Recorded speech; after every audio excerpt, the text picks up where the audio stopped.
It's time for Windows Weekly. Paul Thurrott, Mary Jo Foley are here in week 1 of the anniversary update. We'll talk about problems people are having, things that are going well, and yeah, get ready. Here comes Redstone 2.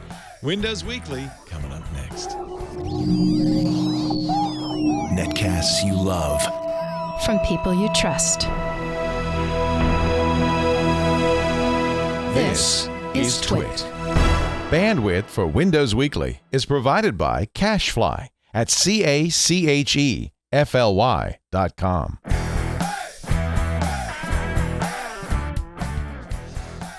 This is Windows Weekly, episode 478, recorded Wednesday, August 10th, 2016.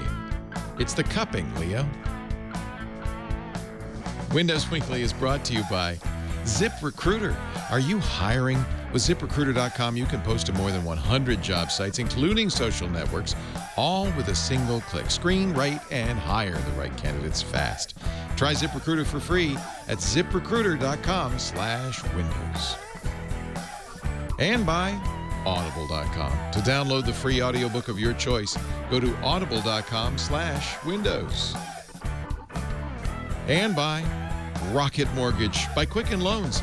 Rocket Mortgage brings the mortgage process into the 21st century with a fast, easy, and completely online process. Check out Rocket Mortgage today at quickenloans.com/Windows.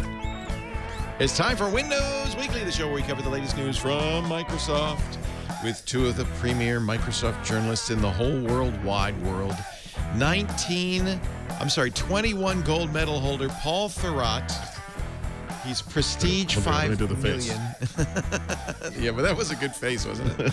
Wow. You just knew he was going to get gold in that race. And here he is from Thurrott, THURROTT.com. And on the other side, in the blue trunks, Mary Jo Foley. She's from allaboutmicrosoft.com. She is, of course, that's a ZDNet blog, so she of course works for ZDNet, and it's good to have you both. Here we are. Want to see my cupping marks? Have you been cupping? She does that before writing in the morning. Yeah. Next it'll be candling. What is it that they do? They put paper in your ear and they light it on fire. Yep. And then finally witch burning, I think, and we'll have the trifecta. Yeah. The Middle Ages. Can't argue with results. That's true. And you know, if it makes him feel better, good for him. We do beer cupping here. That's our cupping. We do. Yes. So here we are in week 1 of the anniversary era done. And boy, do we feel great. What? Paul's already disappeared. He already is gone. He's already disappeared. He hung up by accident. Hey, I wonder if anybody's heard, because I have an HTC Vive. I run Windows 10 on that machine, and as soon as I did the anniversary update on that machine, my Vive blue screens now. Oh, no. There are compatibility issues, I would guess, even with this much tested anniversary update. Yeah. Paul said his PC froze. A case in point. Yes. So you know what's odd about this? Some of us are having no issues. Like I've now got it on 2 different laptops, and I haven't had any blue screens, knock on wood. I haven't had any incompatibilities of anything I have on there. But then other people are having all kinds of issues. They can't download it. They're getting stuck. They're getting all these weird error messages. There's certain software that seems to be incompatible. Like a lot of the McAfee products are not working. Yeah. Which is just, to me, an excuse to remove McAfee entirely. You don't want it. You don't need it. Just get rid of it. It is from Intel now, though, right? This is the Intel security package. Yeah. Yep. I think this is testament, frankly, to the amazingly varied Windows ecosystem. There's so many possibilities. I know. Almost infinite. It's true. They can never test every single combination in advance. And I think this is also why they're kind of soft rolling this out, right? Like my Acer hasn't even been offered the anniversary update still. Oh, interesting. Right. So I think they're putting it on a few machines, seeing what people are responding, what's incompatible. They're working on a bunch of fixes now. And then when they have some more fixes out, they'll roll it out to the next wave, then the next wave. And I hadn't of heard about waves, the bot. Paul's waving at us as he passes by He said, on Skype. He said his PC is now installing updates. Oh, God. Yeah, Well, here we go. finally, Mary Jo, your dreams come true. We've ditched Paul Thurrott. Welcome to the He's Mary outta Jo here. Foley Show. It's my show. We're doing all Hadoop all week. He's okay. back, he said. He is now back. Yeah, I'm sure those updates got installed, and what could possibly go wrong? Is he using a Surface Book?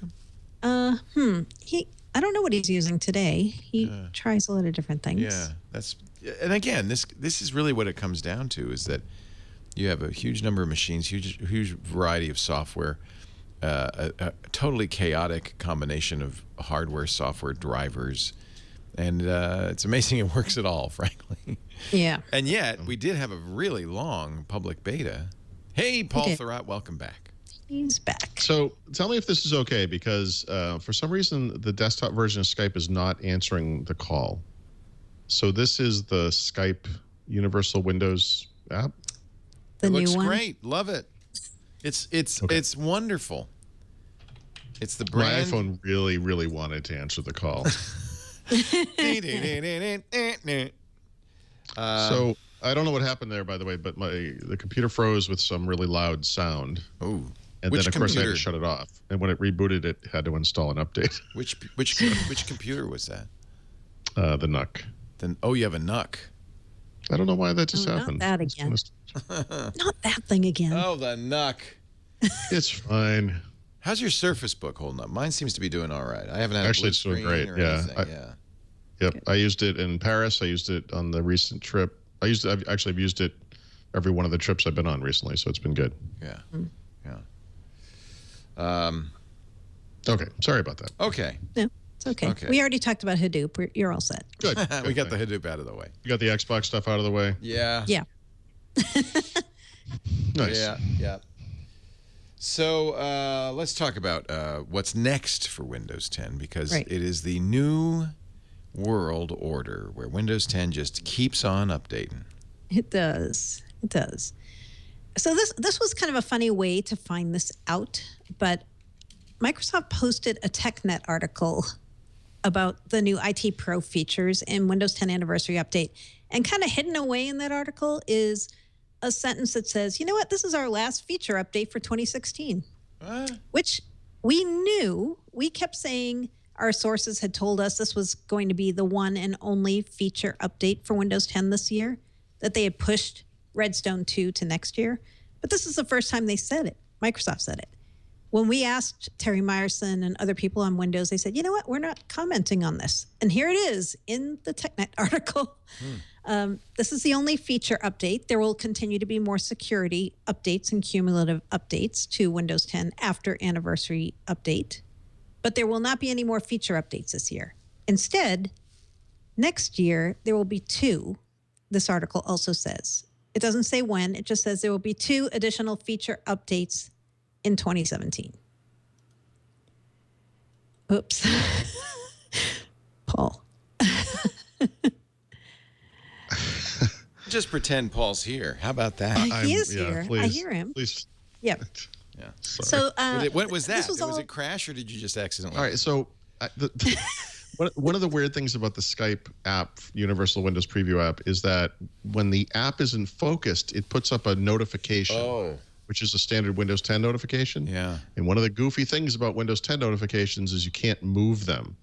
So this pop-up, it comes up in the bottom right of the screen, and it has 2 buttons on it, mute and end call.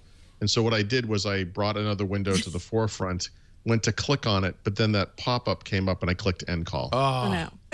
Yep. Okay, so Paul, stop dicking around with the computer I know. and pay attention. Sorry. You're as bad as Leo. You could just go back to the first thing you said. Hadoop. Just Hadoop. No, we're talking about, gosh, there's a lot to talk about with this anniversary update, but we're talking about the fact that this is it. That's the last feature upgrade for the rest of the year. For this year, yeah. Yeah. For this year, right. So next year there will be 2. We believe Redstone 2, Redstone 3 is next year. We think spring, fall. But it was just funny that here's how we found out in the TechNet article. No one announced it. No one told us. No one had ever acknowledged it until they just kind of slid it in there into the TechNet article. Well, that's kind of how it is.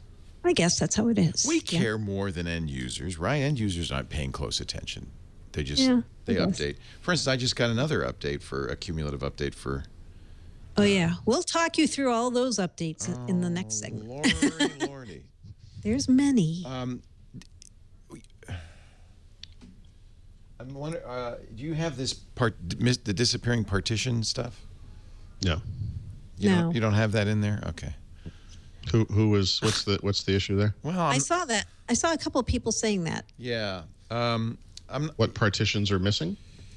No, the update actually deleting user-created partitions. Yeah.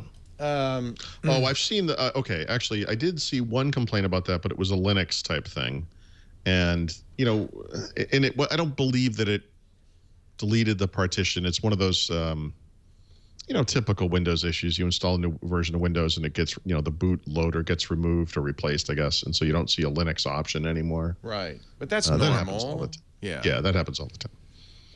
Not that it's good. And then of course we mentioned the McAfee issue. Right. Some people having McAfee incompatibilities across the product line. So are we and now going to? What were you? I'm sorry. Were you gonna McAfee's talk about blaming problems? Microsoft for that. Well, you know what? I think it's McAfee's fault because I suspect they're doing kernel level stuff that Microsoft does not want you to do, has tried to stop people from doing. Antiviruses love to do it. And Windows is even kind of, as they slowly moved towards Windows 10, made that more and more deprecated to the point where I think it was clear that they were going to actually at some point flip the switch. I don't know if that's the case. Microsoft, I guess, will do a hot fix. Yeah. But the hot fix will only keep you from putting incompatible versions of McAfee on the system. Just delete McAfee. You don't need it. You don't want it. The problem is a lot of people have it because it's trialware. So a lot of people who have new Windows 10 machines will have McAfee. I know it came with my HP, I think. Right. Yeah. So that's the problem is, I know. Here's what McAfee says. Microsoft did not implement the intended version check in the Windows 10 anniversary update, and they will issue a hotfix. Yeah, Microsoft wanted to. They said they ran out of time. Yeah. That sounds plausible. All right, so yeah, there's a lot of little random things that I've seen some posts on Reddit. I've seen different places where people are saying I'm having this issue and that issue, certain error messages, some people having blue screens. But overall, I haven't had a ton of complaints, I will say, from readers and viewers who are saying, like, this destroyed my PC. And I think that is partially because it's a staged rollout. Right. And you haven't yourself still received it, right, on your Acer? yeah, she was Not saying on that. the Acer. Nope. Yeah. I checked again today. Nope. I've gotten it on a few that I didn't have last week, but still don't have it on a few as well. So, I mean, it's kind of normal when there's a new hefty release. update, and I guess this is a fairly hefty update. Sure. That things break. A little frustrating because it's not being... See, that's one reason to make Windows 11, 12, 13, 14 is that there's a little more of an expectation that there's going to be trouble associated with a new version of Windows. In some respects, this is a pretty big update, right? Yeah. Yeah. It's like Service Pack 2, or what is it like? I don't Yeah, know. I would say that's like fair. Service Pack 2. Yeah. Yep. Yep. So you should be prepared for issues, I guess. The issue Now- I've seen on multiple machines, by the way, is when you go to the lock screen, if you have it configured for that Windows showcase where it puts different pictures up all the time. Spotlight.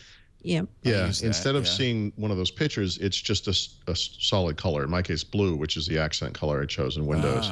It's not getting And updates. it's random. It happens most times on the machines it happens on. Sometimes you'll reboot and it comes up to the picture normally, and you think, oh, maybe it's done, and nope, and it goes right back. So I don't know what that is. I don't know what causes it, but hopefully that gets fixed, with some cumulative update that's coming down the pike. Yeah. Right. And Some people have said they lost their personalization settings. Yeah. Well, although not everyone. Some of them always get lost. Right. Some people might be confusing some of that stuff because one of those things that happens on these big updates is your custom Windows positions, window positions. Like if you use Notepad and you size it to a certain size and place on the screen, that gets reset. Some of that app settings get reset. There's weird little things like that always seem to get reset. Right. So yeah, I think it's mostly working. I mean, I haven't seen the screams of panic that you have when something is really bad. The volume of it. I mean, I've gotten some crazy complaints from people, but yeah, the volume is not there. No. When Windows 10 launched last year, it was a all hands on deck disaster for about a week. Yeah, this is kind of normal. I mean, any other operating system, if they installed it in this mass quantity, would have some percentage of issues. Yeah. And these things happen. And Right. As tempting as it is to say, "Oh my God, they fumbled it again," it's just the way it is when you have a billion users, and things happen. Stuff happens. And I hope for most people this is minor. I really want my my HTC Vive to work. Yeah. But I would think that would be a big priority for Microsoft since they've talked about, having them in their stores and talk them up quite a bit, right? And I don't know if this again, and this is where it's kind of hard for people. I don't even know if it's universal. I doubt it is. It's and so it's hard to figure out. If everybody has the same problem, then you go, "Oh, okay." And then, what's the fix? It's a little harder if it's just you or a small subset of the total user base. Right. You can't. Part of the deal of accepting the free upgrade was that you have to take updates, right? Right. You have to. But you can put them off. Should people, if they're concerned, like I got a big paper due next week, should I put it off? You can it's put not really them off tied to the free upgrade, though, right? It's just Windows 10. Oh, you Right. can't even. Oh, that's interesting. Yeah, if you bought can put Windows them 10 off in a store. Right. If you're not on the current branch. So home users, no, you can't really put them off. I mean, You can't even say delay it. No, you can. You can you defer can, updates. but not forever. not for months, right? Yeah, no. How long can you defer it for? Let's look. I was just looking for that. Learn more. If you're on what's 'cause called current branch for business, which is what businesses can have if they're on Windows Update for Business, you can defer it, I believe, 4 to 8 months. Yeah, it's months. But that's but business. Business. No, but individuals can defer feature updates for months as well. They don't actually. And this is a specify. feature update, right?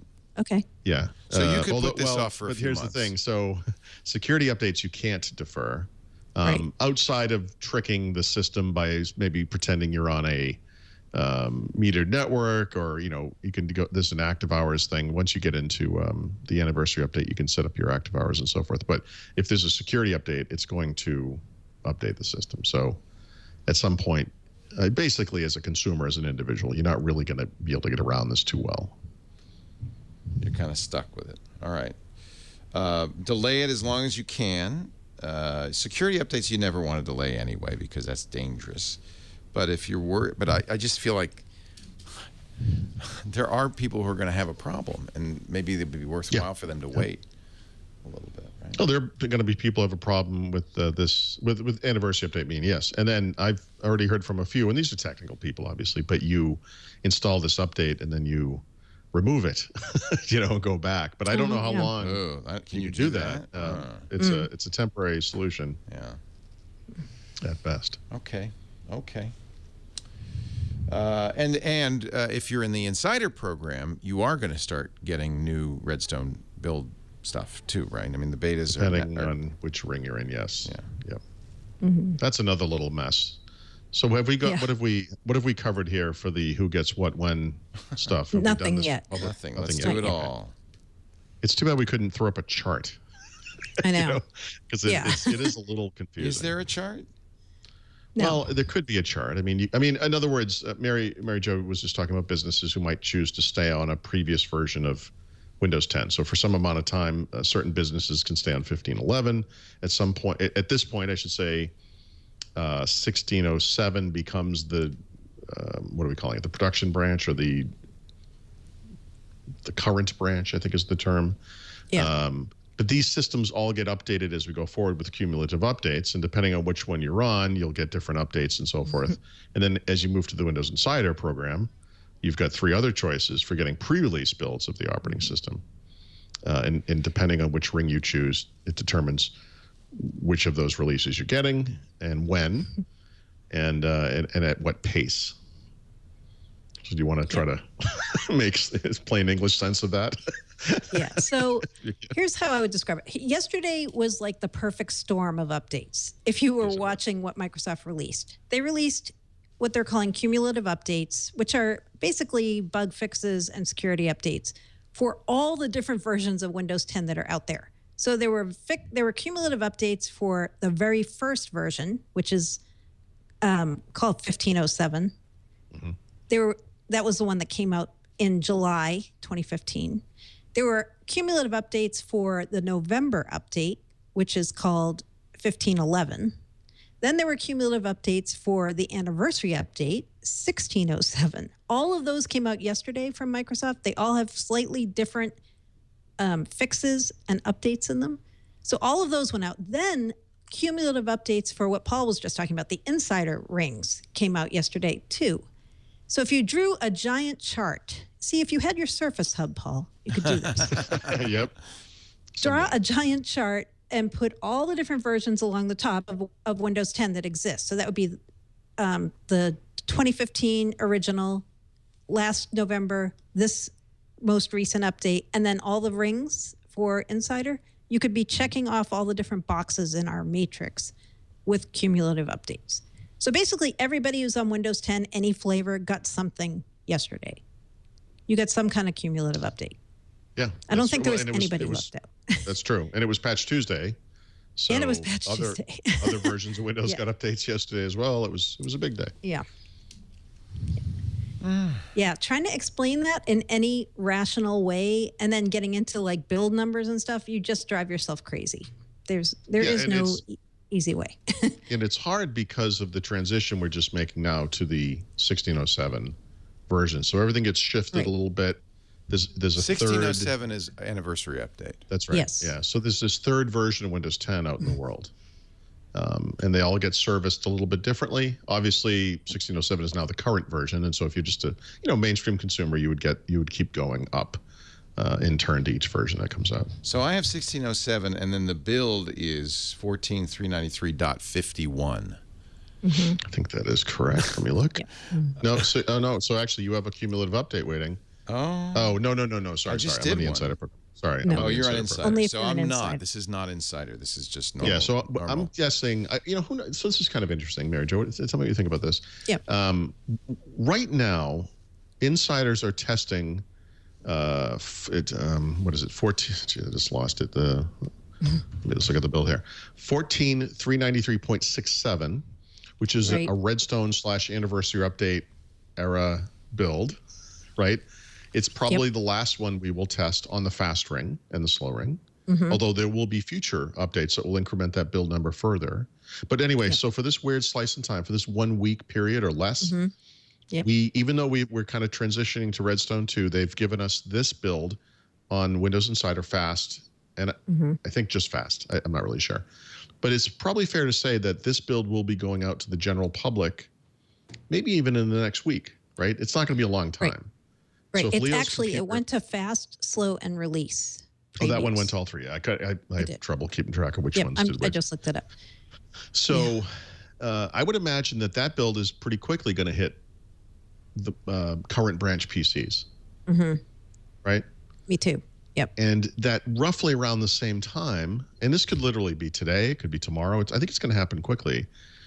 People who are on the Windows Insider program on the fast ring will get the first RS2 build of whatever stripe, meaning Redstone 2, meaning the next milestone of Windows 10, which might be called something like 1702 or 1703 or whatever the the timing is in that release. And so it's really hard to keep track of this stuff. I know. Even as he this said, is the he hardest was on time right now. Yeah, right now it's everything is it's like you've thrown all the cards up in the air and now you got to try to figure out which ones go with which. Right. It's very confusing. I know, because yesterday when this cumulative update came out for the insiders, some people at first, including me, thought this was the first build of Redstone 2. No, it was not actually. Nope. No, and I would imagine the first build of Redstone 2 will have a different main build number, right? So we're still in 14.393. That indicates the anniversary update, the 1607. People who were on 15.11, which I think was like 10.586, received a dot 151 or 5, whatever the heck the number was, like some crazy big number. Yeah. Because, they're incrementing those things as they go. They are. So fun with the numbers here on Windows Weekly. I know. After I wrote that post yesterday, I'm like, wow, my head is just spinning at this point with all these numbers. Well, plus, if you want to actually test this stuff for some reason, all of it, you have to kind of look. Which one? Which one has the thing with the thing? Mm-hmm. It's really strange. Right. The only thing, by the way, that we know at this point for sure about Redstone 2 came out in a note that the engineering team put on the feedback hub yesterday. And it said, just like we did with the last build, the first few releases of Redstone 2 to the insiders are just going to be updating one core, right? So it means stuff under the covers that pertain to the shared common core that goes across all the different flavors of Windows 10. So there won't be a ton of new features visible at the beginning, just like there were not when they started testing the anniversary update. That's all it said. It didn't say when this new thing would come. It just said pretty soon, and it'll come for PCs first and mobile second. Yeah. They had previously said, I think Donna had said August. It's, just generally. Yeah, I think so. I'd be surprised if we didn't see it this week, frankly, but. Yeah. She's away right now, Donna herself. Oh, that's interesting. Yes. Okay. She's in Amsterdam, I think. So well, then someone should give me the button so I can do it to her for a change. Exactly. Doesn't mean she can't push the button there, but. Interesting. So she's taking a little vacation after the stressful. I think she's working. I saw some pictures of her presenting somewhere. So. Okay. The Microsoft office in Amsterdam. Takes the button with her. I think she does. In a little briefcase. Carry on, hopefully. Yeah. It's the football, they call it. I wouldn't leave the button behind because you don't know who will do something crazy. No, you don't want Brandon getting his hands on that thing. Reaching around, pushing the button. Didn't Donna actually said on Twitter last week she might let Raphael release a build? Oh, that would be funny. Yeah. Do you think there really is a button? Come on, let's be serious. This is probably just what would it look like? A command? Well, they have a prop button. Right. I think what it really is there's a build master or whatever his title is who, it's just you're just running a script that kind of pumps stuff out. I'm sure it's release the build. They probably have a web interface or something. Yeah. Yeah. There might even be a button. It might be. It could. I'm sure it's a button. You could do a little Raspberry Pi thing. Yeah. Take like an MC Escher kind of contraption. Yeah, just take one of those "That Was Easy" buttons from Staples, and you just rewire well, that's actually a lot what it looks like, or the big red button. Yeah. I think you can get those as gag gifts from ThinkGeek. Yep. Oh, but you know what? One thing we should mention, speaking of going to Redstone 2, that Paul did a tip about. If you're on the insider builds right now and you've decided you don't want to be on them, now is the time to jump. That's what I did. Yes, I turned it off. Yes, and it was easy. Yeah. In the past, I've had a lot of runarounds to do that. If you accept the next build, it's over. Now you're in it again. Get out. Actually, to be honest, they keep pulling me in. I just installed .61 or whatever. It's possible I could not leave now. Is that the case? That time might have just passed. Redstone 2. It's not Redstone 2. Okay. As soon as that hits you, though, then you've got to. Every time I want to get out, they keep dragging me back. I knew that because actually I tried to get out earlier, and they said wait till you've received the update, and then once you're in sync, then you can. And it was very easy. Then you just push a button on the control panel. It's like when the planets align. Every once in a while, some number of planets are all right in a line, Right. and that doesn't happen very often. And this is one of those times for Windows. Amazing. So I did that because especially on the Surface Pro or the Surface Book, I should say, I want to kind of just be standard Windows. I want to be like a normal person. Sure, but you'll get tired of that, Leo. And when you do, I know you get the hankering. join the Insider program. Easy to get in, not so hard to get out. It's true. Not so easy to get out, I should say. Yeah, I know. Yeah, it's true. Yeah. All right, let's take a little break. Come up with more. We got more to say about Windows 10 and Windows Redstone. And my friend Steve Martin has a Surface Pro 3, and it still has the hot bag issue. There has been a lot of grumbling from Surface Pro 3 users lately. Yes. And I said, I'm sure they're Steve, justified. And he said I wasn't going to get a Surface Book till he said it's okay. And I said I think it's okay. I think it's done. It's cooked. I said he likes the Surface. He likes the whole thing. I said you could get a Surface Book. That's a Surface Pro 4 with a real hardware keyboard, and so I think he might go for that. But I really like mine. I mean, I really. It's a good. Once it's settled, it holds. And he said I didn't want to buy it till they were done with the upgrades, like fixing it, the Skylake issues. Well, it took 9 months. I mean, what's the complaint? Like a baby, gestating. Yeah. But I do want to ask you about the hot bag issue on the Surface Pro 3 in just a bit. But first, my friends, let's talk about ZipRecruiter. If you're hiring. You know that is. I was talking with Lisa about this. The time you most need to hire, the time you need new staff, is the time you have the least time to hire, right? Because you're shorthanded.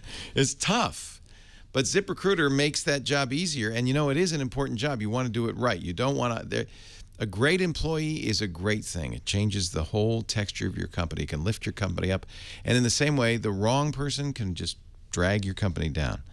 ZipRecruiter makes it easy to find just that right person. Let's stipulate that the right person is out there somewhere, right? Somewhere out there is the right person. The trick is how do you get to them?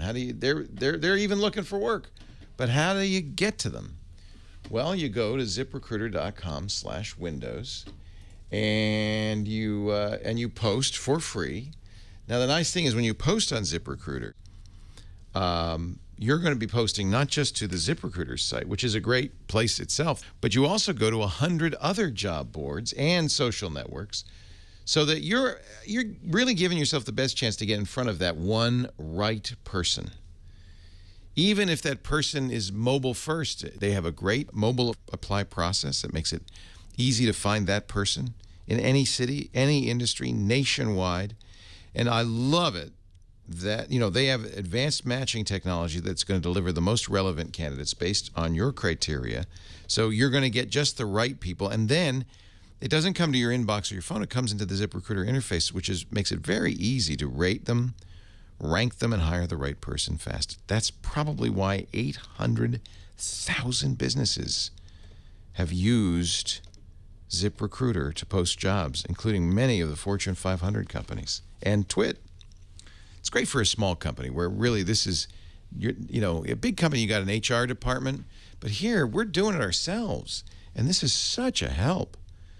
More than 125 million candidate applications have been delivered. And some of the best hires ever have come through ZipRecruiter. Right now, you could post jobs on ZipRecruiter free by going to ZipRecruiter.com/Windows. ZipRecruiter is the fastest way to hire great people. ZipRecruiter.com/Windows. We thank them so much for their support of Windows Weekly. ZipRecruiter.com/Windows. Paul Thurrott, Mary Faux Jolie. Mary. Close. Almost.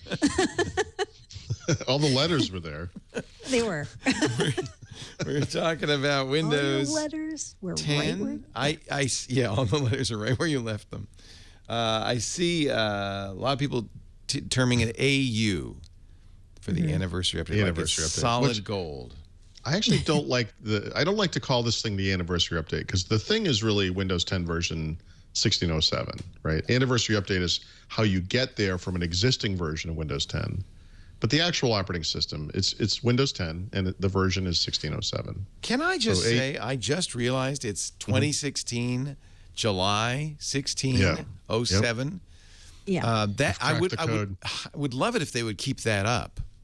I think they're going to, because they retroactively renamed the first one to that style. Good. And then, of course, 1511 was last November. Very easy to keep track of. It is. We got this one in July 20. Well, actually, we got it in August, but but it was not finalized in July. Good. All right.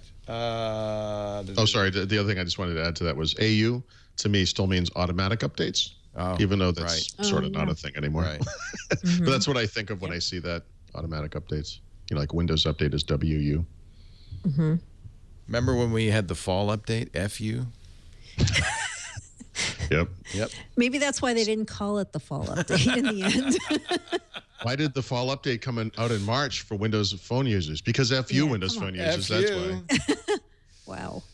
The rollback period is shorter now when you do anniversary update. You had 30 days to roll back the Windows 10 upgrade. You don't have that long anymore. No. Now So is this controversial? I don't have an issue with this. 10 should be enough. I think so too. With the notion that most people are going to roll back are probably going to realize they need to do that pretty quickly. I guess my only issue with it is my standard issue with Microsoft is just that they did that without telling anybody, right? So people kind of just discovered it. And it was like, guys, I mean, you could present this as something that makes sense, but when you do it in a secretive fashion, we start wondering what was the real reason. Why did you do that? Why did they do that? Right. Why did it sets off all the tinfoil hat people, right? Exactly. Yep. So you do this app raisin pick of the week every week, and I didn't realize the guy behind it, Alan Mendelovich. I'm not going to try to pronounce that name. Mendelovich was not too happy about the anniversary update. So this is actually a really interesting story. I would advise everyone listening to this to just go read his blog post about this topic. It's incredible. And the reason it's incredible is because Alan, aside from just being a great guy, because he is a great guy, and there's a reason, I use data from his companies like Duplex on my site every month. He does the Windows Phone and Windows device usage statistics, very interesting information.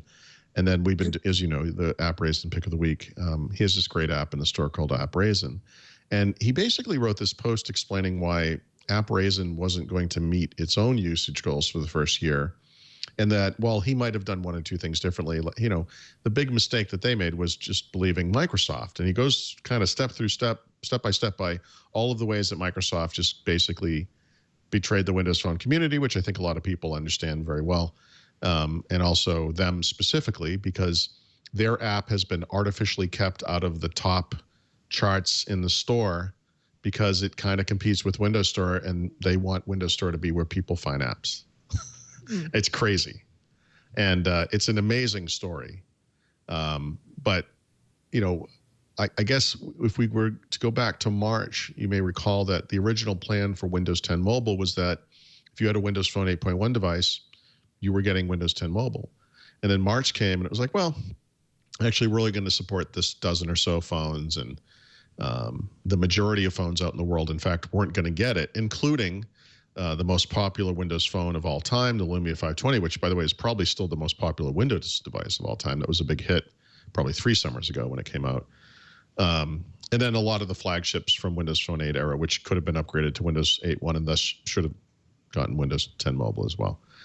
He was saying basically that the audience size for his app, if you just look at phone, because it's a universal Windows platform app, it ran on PC, or it still works on PCs as well as phones, mostly used on phone because that's where these apps have really kind of taken off, was 1/7 the size it could have been if Microsoft had just followed through on its original promise and put Windows 10 Mobile out on existing phones like they said they were going to. The other issue he raises, which is one I've raised, and I always hear from people about this when I say this, but I basically say, look, Windows Store is kind of a disaster. There are no gotta-have-it Windows Store apps at all. And Microsoft keeps positioning it like it's growing, it's doing better, but they never really talk, hard numbers. And, he sees the same thing. Like this Windows universal Windows platform thing has not taken off in any meaningful way, just like modern apps and Windows Store apps and whatever they were calling them, whatever year it was, have never really taken off. And it's interesting. I think the issue there is on a phone or a very small mobile device. Mobile apps obviously make sense. They're designed primarily for those form factors. They're touch-first kind of interfaces and so forth. But once you stretch them out to a 27-inch screen, it probably doesn't have touch. It's a keyboard and mouse kind of interface. They tend to look a little less professional. They tend to be a little less full-featured. And even though there are examples of apps like the Office mobile apps that are actually, pretty good and probably serve the needs of most people, they're not as necessary on PC because there's already this really rich app ecosystem on PC. And most of the people who use PCs use those desktop apps. Whereas on a platform like Windows Phone, regardless of how it's done in the marketplace, when you're on that device, you're running Windows Phone apps. And so those universal Windows platform apps today on Windows 10 mobile or whatever Windows Phone app on any previous version, those are the apps. And so you really don't have a choice, but the apps also kind of make sense for those platforms. And so this is it's a fairly damning indictment of Microsoft's behavior to him personally and to his company, which is kind of crazy. Because he's he's an MVP. I mean, he's a Windows development MVP or Windows platform developer MVP. I read his essay too, and the part that kept coming back to me, and I am really wondering a lot about this now, is what's the value proposition of universal Windows platform when you don't have Windows Phone, right? Right. Oh, the idea of UWP is you have the ability as a developer to tailor your app easily to run across all kinds of different devices. Right. PCs, tablets, large screen devices, Xbox, Surface Hub, HoloLens, and Windows Phone. But the most compelling part of UWP was for I would say is for developers who want to build one app that can run on PCs or phones. When you no longer have a phone play, which I would argue they do not. Right. Now, what do you do if you what's the value prop of UWP now? I know. And don't you sort of get the suspicion every once in a while there'll be a kind of a high profile app like a Starbucks or something will come out on Windows Phone, a universal Windows platform app. And it's like, really? What triggered that release? Did money exchange hands? Was there some kind of Microsoft marketing thing that went into it? I mean, it seems inconceivable that any company would choose to support Windows Phone specifically at this point. But this is a really strange issue because universal Windows platform, the Windows, the UWP, is definitely a lot more mature than the similar platform was with the Windows 8. If you look at apps, like I said, the Office mobile apps, but some of the apps in Windows 10, like the Groove app is actually really nice for what it is. The mail and calendar app is serviceable, although it's very interesting to compare them to a traditional desktop solution like Microsoft Outlook 2016, right? Which is much smaller UI controls because it still has that kind of legacy non-touch, development history. A lot more stuff going on, right? It's way more full-featured, but it's also way more complicated. There's also a lot of features in it that are very specific to businesses that a lot of normal people don't need or whatever. And I think if you were to take a normal person and put them in front of, the mail app, I think most people would be able to use it and it's fine. And I think that our experience with mobile devices like phones especially makes this kind of app familiar and it works fine with keyboard and mouse. I think you probably use this app. Do you use the Windows Mail app? I do. Yep. Yeah. I've been using it recently and it's fine. It works fine, but this is the Delta. It's the Photoshops, the iTunes, the Chromes, the Microsoft Office 2016s of the world on the desktop side. And, entertainment apps and kind of low, there are productivity apps like Mail and Calendar and Office Mobile, but they're not as full featured, And it's interesting, asking the world to make that transition on the desktop has been kind of a tough sell. Right. And like you said, when you don't have phone, it's like, what? So now what? The way they used to talk about it, though, was, and Alan's saying this on Twitter right now, and he's right. Yeah. They never said that Windows Phone would bring in more people. They said the PC platform would pull along those other platforms, right? So it was a billion people. Remember, that was always the promise. idea. Yep. You build the app for the PC, and then because everybody's there, you might also build for phone or HoloLens or Xbox. So it's kind of the reverse thing of in a way of what we're saying here. But in the end, I just keep wondering, like, what is the value prop right now of UWP? And will Microsoft ever change that? Like we were speculating a few months ago to just universal platform, meaning they're helping developers build apps that go across iOS, Android, and Windows instead of Windows on all these devices. First of all, Windows 10 has not sold or been deployed as broadly as they expected. We know that because they announced 2 years ahead of time that they weren't going to meet their goal, right? I've heard this separately, myself, but they basically said it publicly. We know that the Xbox One has not sold as well as they thought it was going to, and it's certainly compared to the PlayStation 4, it hasn't. It's sold at about half the rate at best. So an additional 20 million Xbox One customers is not going to make a big deal for Universal Windows Platform, I don't think. But an additional 300,000, 350 million or whatever on the Windows 10 side would have made a big difference, and maybe someday still will. But this is it's a chicken egg thing, right? It is. It is. When these kind of apps didn't do well on Windows Phone, you could at least make the argument that, well, it's a small platform. This is the third ecosystem. It's not selling as well as iPhone or Android. It's not even close. It makes sense. When it fails on Windows, you get into a weird area because Windows basically, I think maybe the truth of Windows is that for most people, it's the thing they use to launch those apps that they do want to run. And those apps maybe are Office, and maybe are Photoshop, and maybe are iTunes, and maybe are these other things. And none of them are the apps that come with Windows, although they've improved big time, like I said, since Windows 8, or any of the apps in the store, none of which, almost literally none of which are must-have apps. Right. I'll go a step farther. Yes. They're rubbish. Well, you're being kind, Leo. For simple apps, I think the simple apps, things that are meant to be front ends to more complex back end systems, you can have a UWP app.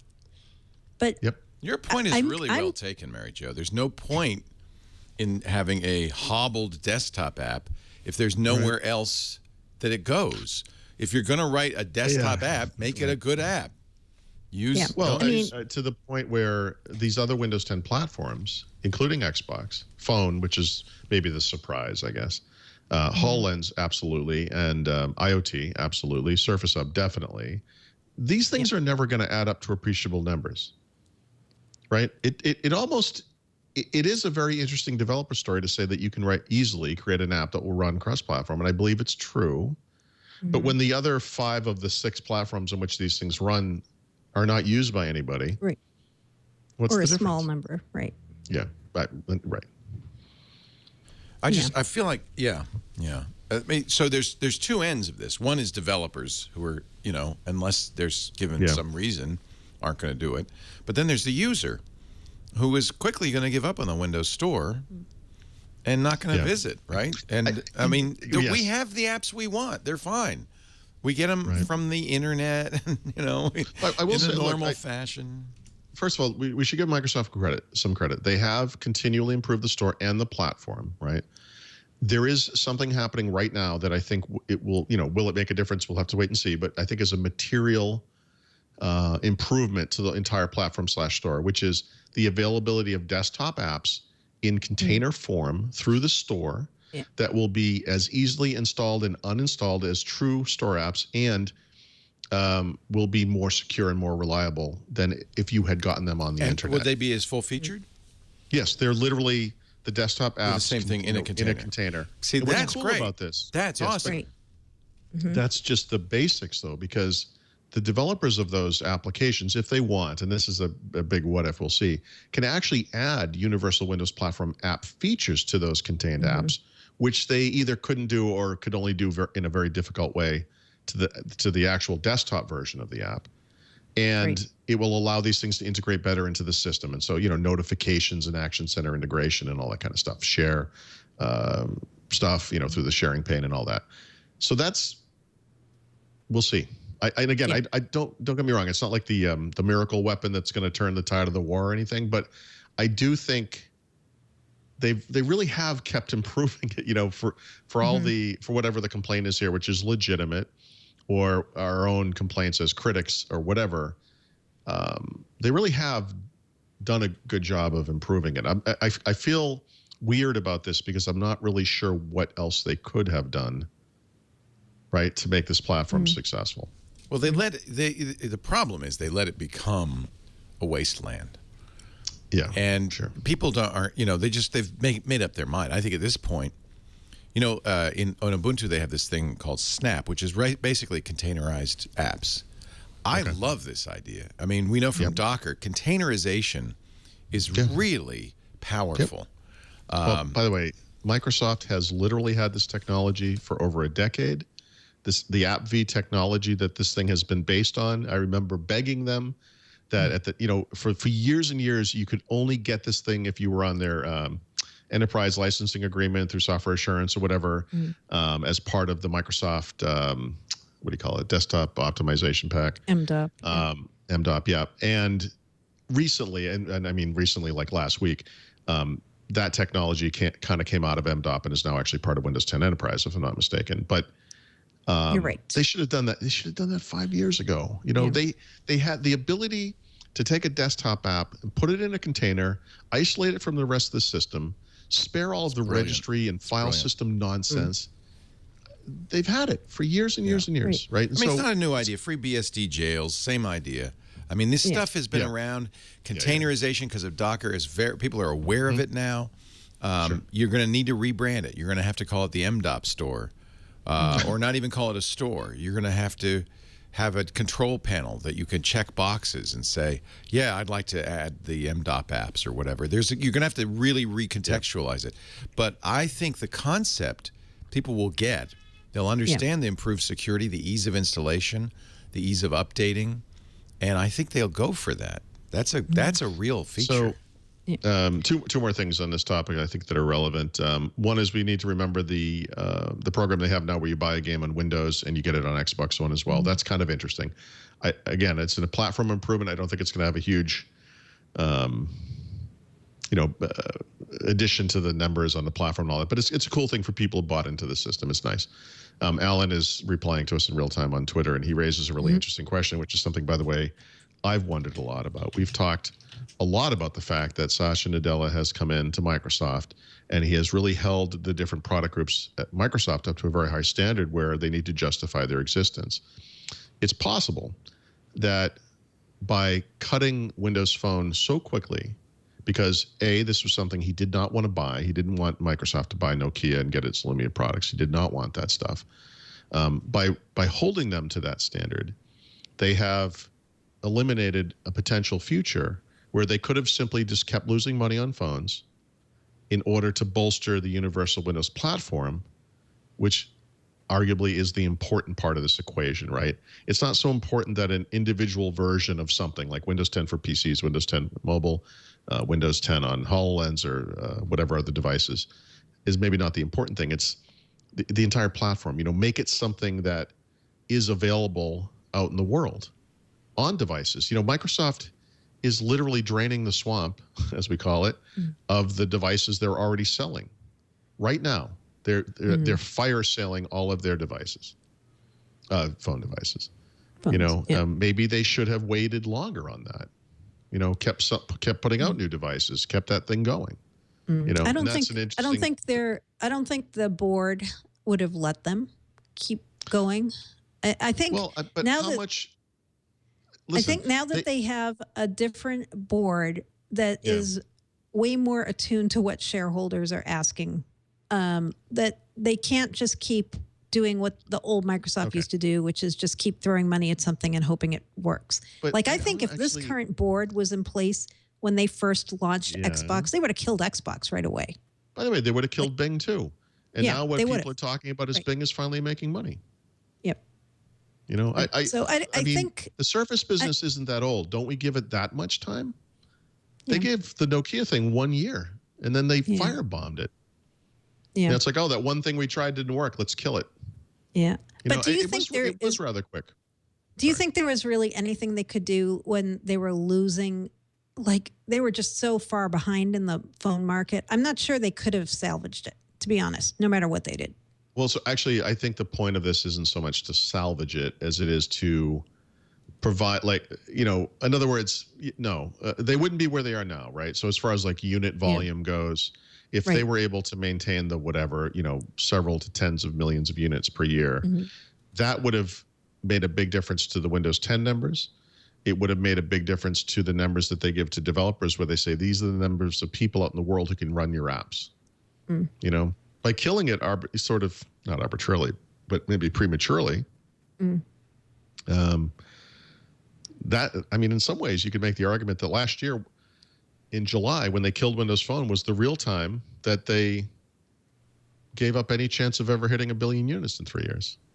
You know? I think they used the phone as an excuse for not hitting the billion. I don't think it really was going to be instrumental toward that total. Well, I mean, it would have come at great cost. I mean, as he says, you know, they would have lost money on Windows Phone. It would have been years of losses. And maybe they could have hit that billion number, and it would have been like, well, so what? I mean, how much did it cost us per user? It'd be better to have less than 1 billion. Yeah. I think the problem is developers, even if Microsoft had left Windows Phone in the market, developers, a lot of third-party developers did not see it as a viable platform. So when they would build an app for Windows 10, they would only build it for the PC, and they wouldn't even take the small amount of effort and make it for the phone. They didn't, because they didn't see it as worth it. Like, look at all the apps that are being pulled from phone, right? But to be fair, the universal Windows platform apps that have appeared have all happened since last July, when Windows 10 first shipped. That was when they killed Windows Phone. You know, I would make the argument that, and I will make the argument that, you know, the reason you make a phone version of the app is the same reason Microsoft keeps making Windows 10 mobile right now. It's already, the rest of it's already happening. It's easy to do that last bit. You know, it doesn't cost you much to ensure that, because, well, yes, but I mean, the as far as the app and the usage model goes, you know, you can take an app on a Windows PC screen and shrink it down to a phone size. There's your phone app. I mean, as long as you know it's going to work like that, it should work fine on a phone. You know, for the most part. I know it's not that simple, but well, then, so here's the other whole part that we haven't even brought into this discussion. We still think they're going to make another play at their own phone next year, right? Like, Yep. So we think they're actually going to still still music you can do this. Actually, I do, actually. It's Microsoft's phone strategy weekend. I know. This is for a later. Part, right? This is for a later story, but this music does seem to apply. It does. Yeah. Or like the Benny Hill music. Yeah. Oh yeah, the yakety sax. Yeah.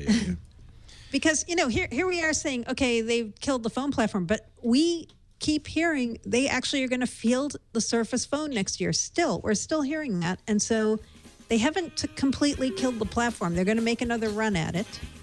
Right. That's unbelievable. Did you say run at it? Run at it. Run at it in a circle, maybe? Is there a man dressed as a nurse? Sorry. Mary Jo is wondering, when did I lose control of this show? I've lost control of everything. 2:07 p.m. Yeah. So okay, so we're acting like, oh, they've gotten out of mobile. No, actually, they still seem to believe they can come back and have some kind of a play in mobile with Windows, with Surface Phone next year for businesses. You know how many times that's happened in the tech industry, so no problem there. Yeah. It's crazy. We can do it. Hey, Michael Phelps did it. We can do it. Well, there you go. Comeback time. I think they should. I would love to see it. And there's huge opportunity if they could just even get 5-10% of the market, you know, wrestle it away. Get the enterprise market, you know? I mean, that's all they want. They want the enterprise market. Yeah.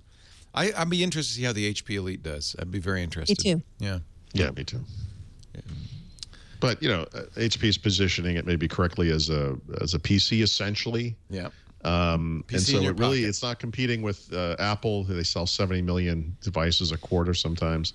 They're competing with, you know, I'm trying to think of a name of a PC, like a whatever PC model that sells maybe tens of thousands of units in a quarter. So they should be able to do that.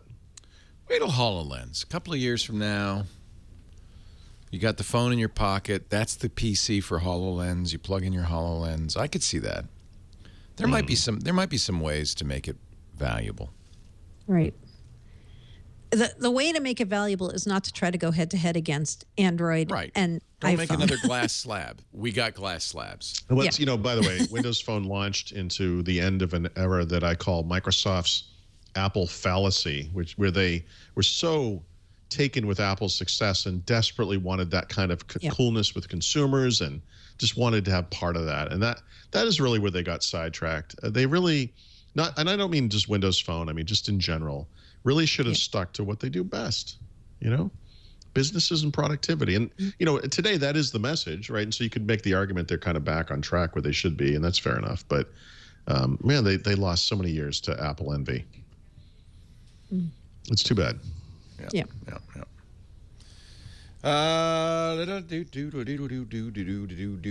Let's take a break. I still want to talk about Hot Bag, and we'll explain why we are listening to this particular music. Okay. Not the yakety sax. No, this music. The demo scene is back, baby. And it's better than ever. Is it? I know you're a big Amiga fan. You probably remember this. Oh, of course I do. The demo scene. Yep. Oh my! Our show today brought to you by Audible, and I'm not going to pot you down, Paul, because I know you always have great Audible recommendations. Audible is our favorite bookstore, and I call it a bookstore, and I call it reading. Because even though I'm not turning a page, I'm not holding a dead tree in my hand, I am listening to every word of great books. Love Audible.com, and you will too. All you have to do is, right now, go to audible.com/windows, and I'm going to get you a book free. Audible.com/windows. You'll be signing up for the Gold account. That's the book a month plan. Your first month is free. Your first book is free. You also get the daily digest of the Wall Street Journal or the New York Times you can listen to. The nice thing about Audible, they do these, this is cool, Three Sisters, Three Queens. They do these great kind of, they call them dramatizations. Oh, I see. This is a spotlight on historical drama. But there are books that they do where they have multiple readers. The Help is probably the best example of it. And the book is like listening to a movie. Before you watch the movie, for instance, Girl on the Train, gotta listen to this novel. And what's great is the major characters have different readers. So it's very easy to kind of slip into it and really be living it. Just the greatest. What are you listening to these days? I just got back from 30 days of travel. Yep.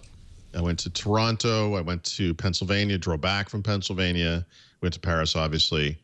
Got back, drove Mark up to Rochester to go to school. And every step of the way, I listened to that audiobook I think I mentioned last week, which is the Stephen King book, which is fantastic, but it's really, really long. The next one up, though, that I have, I just started it, but it's actually by one of my favorite narrators. I've only heard her in a couple of books, so I didn't add her to that list I made a few weeks back. But Kate Mulgrew narrates The Fireman by Joe Hill, who, of course, is Stephen King's son. In fact, Kate Mulgrew has read some Stephen King short stories. She's pretty great.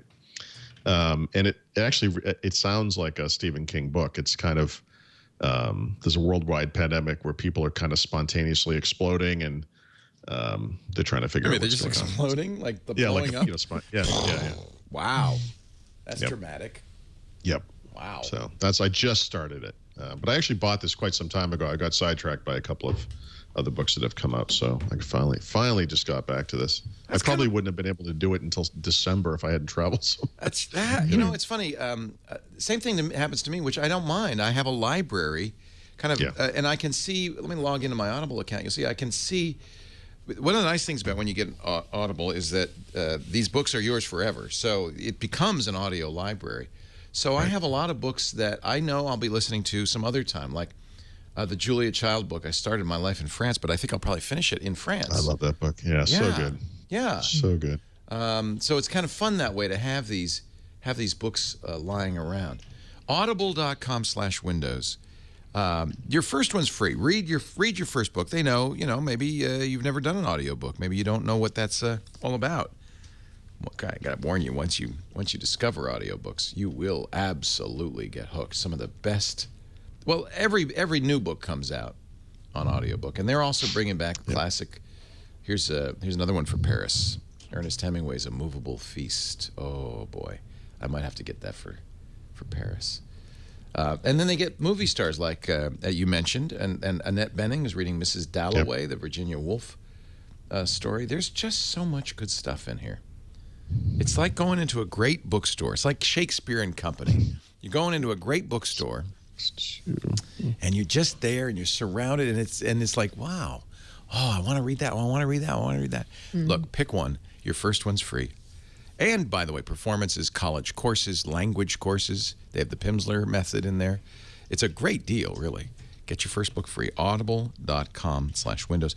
And I should mention, you've seen the New York Times had an excerpt in the Sunday Times from the Underground Railroad. This is Oprah's Book Club is back. This is her first pick of the new one. And the New York Times had an excerpt. And if you read the excerpt, you're going to want to read the book. And it is also great audio production on audible.com.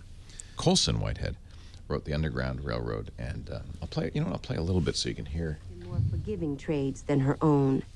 Weaving or spinning, nothing in the fields. In her stories, I say and Sidhu and the rest. They come alive. They really do. They come alive.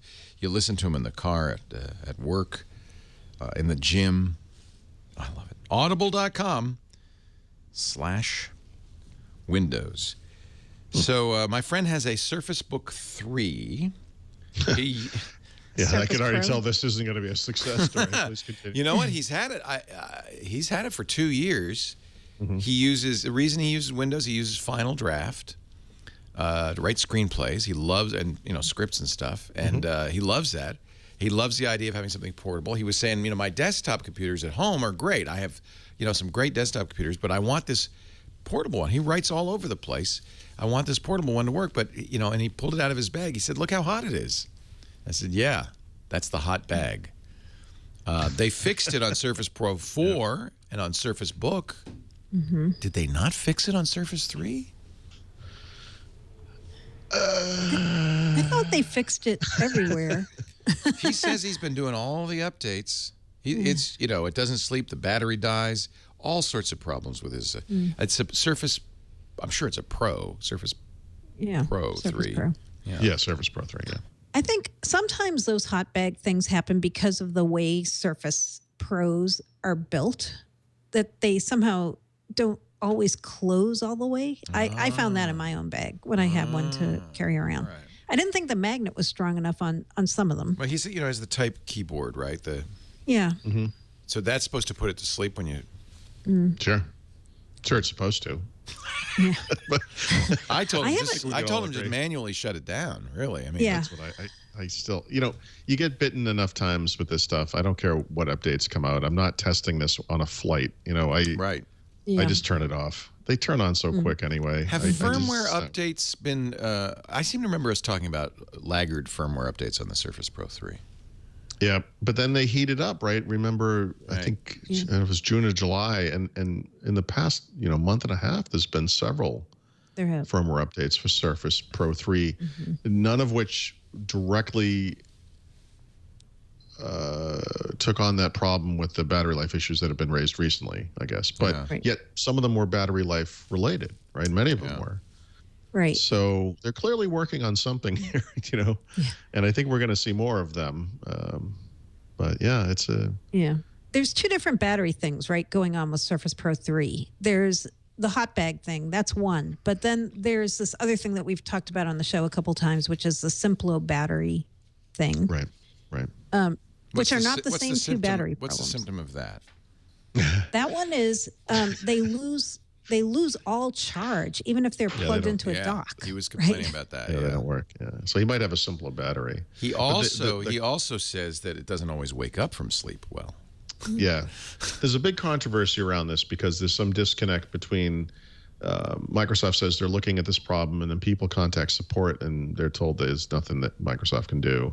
Plus, I think the timing on it is a lot of these computers are the ones that were bought 2 years ago exactly or whatever, and now they've just come out of, or whatever amount of time it's been. Out of warranty, Out of warranty, right? Which is...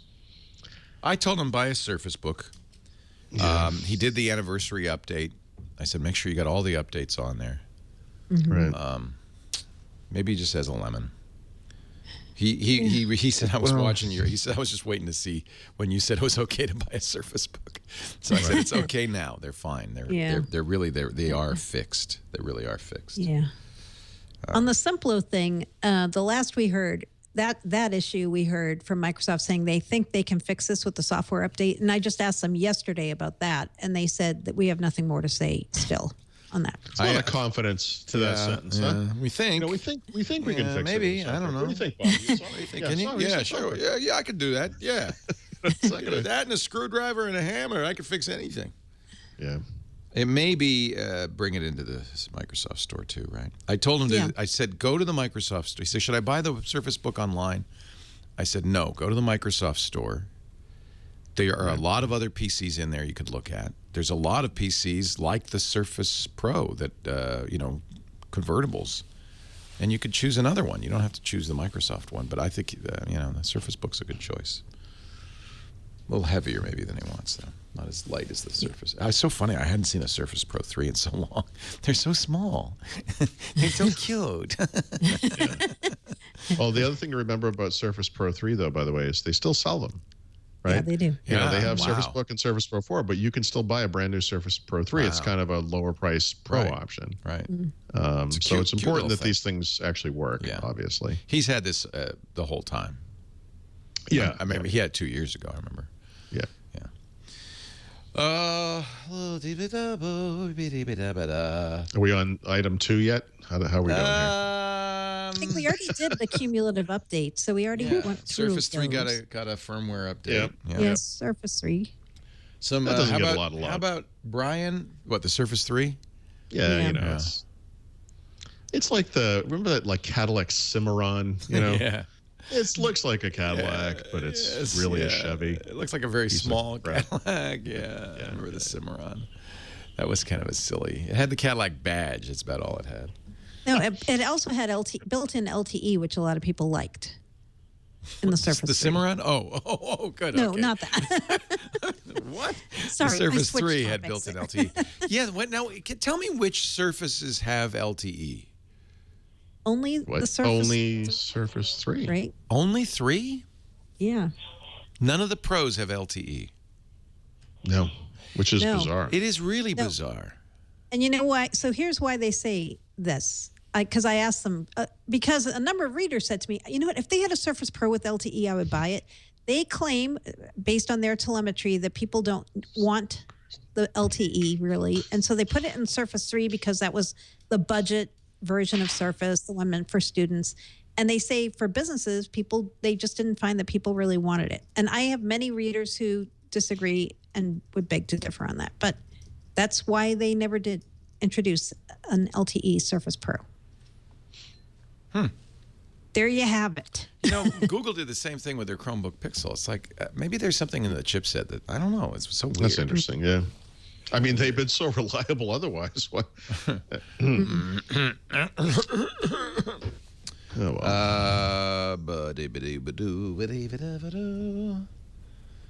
All right. You want to talk about Brian Fedora Roper? Yeah. And his series of tweets? Okay. Yeah. So this is interesting. There, on the Windows Twitter account, twitter.com/Windows, there have been these videos going up featuring Brian Roper and various people who helped build some of the features in Anniversary Update. And what they're doing is they're going through some of the lesser known features or features that people may not have heard about. Not so much like there is a video on Windows Inc., but there are other ones, for example, on the Quick Assist feature that allows people to take control temporarily of someone else's PC to try to help them, that replace remote assistance. So he's doing this whole series of videos, and I've watched a couple of them. They're pretty good. They're like 7 minutes each.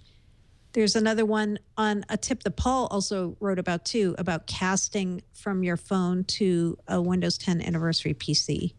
That's kind of interesting because, you know, when we talk about Continuum, a lot of times people just say, oh, you're using a phone with a large screen device like a TV or a monitor. But you also can actually cast from a Windows 10 mobile phone or some Android phones too. Some Android phones, yeah. Not all of them. To your anniversary PC and use your phone, your apps off your phone, or even as Brian Roper was demoing it, like if you're doing a PowerPoint presentation, say, you could mark up on your phone, you know, like circle something or show kind of showcase a piece of it and have that show up on a PC, even if it's locked. It can show up above the lock screen. So, you know, they're not features that everybody will care about, but yeah. But that Connect thing is interesting to me because it's basically a Surface hub feature, right? Yeah. You make a software version of I guess you'd call it a Miracast receiver, but it's not just a dumb terminal. You can interact with it. And so if you have a touch screen, which you would like with, say, a Surface Book, you could beam your phone screen to it and actually touch on the screen, and it controls the phone. Yeah. That's pretty cool. You know, it's so like I said, it's not for everybody, right? No.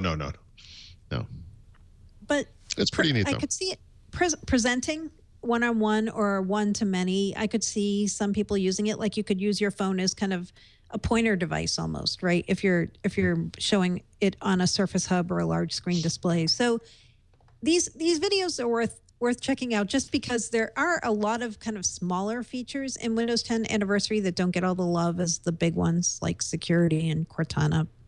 So there's some good little hidden tips and tricks. Great stuff you could do with ink, I think. That yeah, that was a good one. makes it. That's Brendan Neistat. Thank you, Brendan. But I don't understand what's the ink part of this. That's real. Yeah, I have that hat. It's right here. Okay. It looks like I was cooking a hamburger behind your head. What is that behind? It's like the pot that like Mary Jo has behind her. You melted it with your laser vision. That's it. Yeah. It's good. Pretty funny. Pretty funny. Bow before Zod. And I had to say, I really quite enjoyed the return to the demo scene. Let me see if I can. I'll launch this, and you can watch it here. Where is it? Where do I have it? This is